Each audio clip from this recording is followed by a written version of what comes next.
To our classes. आज की class में हम साइंस के कुछ वन लाइनर्स क्वेश्चंस को अटेम्प्ट करेंगे। हमारा फर्स्ट क्वेश्चन होगा, प्रकाश संश्लेषण की क्रिया कहाँ पर होती है? तो प्रकाश संश्लेषण की जो क्रिया है वो हरित लवक क्लोरोप्लास्ट में होती है। नेक्स्ट है, हरित लवक में कौन सा वर्णक पाया जाता है? जो हरित लवक है उसमें कौन सा वर्णक पाया जाता है? तो क्लोरोफिल। पौधों में जल एवं खनिज लवण का अवशोषण कहाँ से होता है? तो जड़ों के रेशों से, जड़ों में होता है खनिज लवण का अवशोषण। नेक्स्ट क्वेश्चन है, पादपों में वाष्पोत्सर्जन मुख्यतः किसके द्वारा होता है? जो पादप होते हैं उनमें वाष्पोत्सर्जन किसके द्वारा होता है? तो रंध्रों के द्वारा। रंध्र जो होते हैं उनके द्वारा होता है वाष्पोत्सर्जन।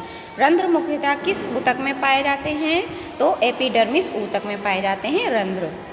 नेक्स्ट है, पादपों में भोजन का निर्माण किस प्रक्रिया द्वारा होता है?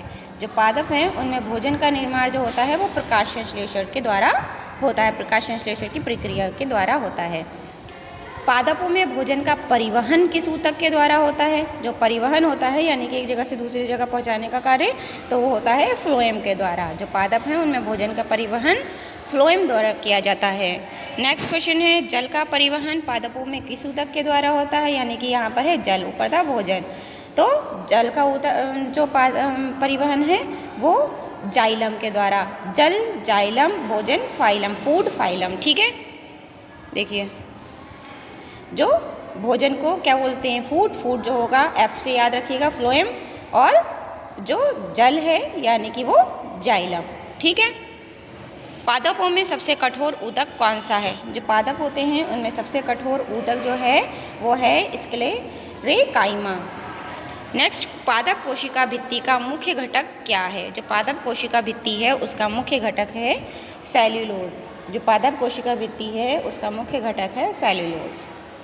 नेक्स्ट क्वेश्चन होगा, पादप कोशिका में रिक्तिका यानी कि बैंक्यूओल का मुख्य कार्य क्या है? पादप कोशिका में रिक्तिका का कार्य बताना है। तो रिक्तिका जो है उसका कार्य होता है संग्रहण करना।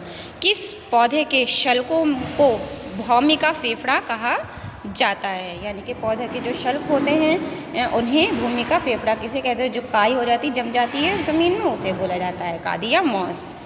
नेक्स्ट है, पादपों में लैंगिक प्रजनन के लिए कौन सा भाग उत्तरदायी होता है? जो लैंगिक प्रजनन होते हैं उसके लिए पुष्प उत्तरदायी होता है। बीज का बाहरी आवरण किसे कहते हैं? जो बीज होता है उसका जो बाहरी आवरण होता है उसे क्या कहा जाता है? तो इसे बीजावरण कहा जाता है, शीट कोट कहा जाता है।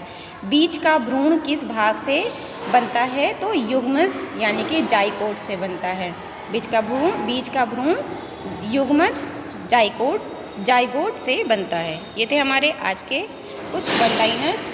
उम्मीद है आपको क्लास पसंद आई होगी। So please like and subscribe and thank you for watching.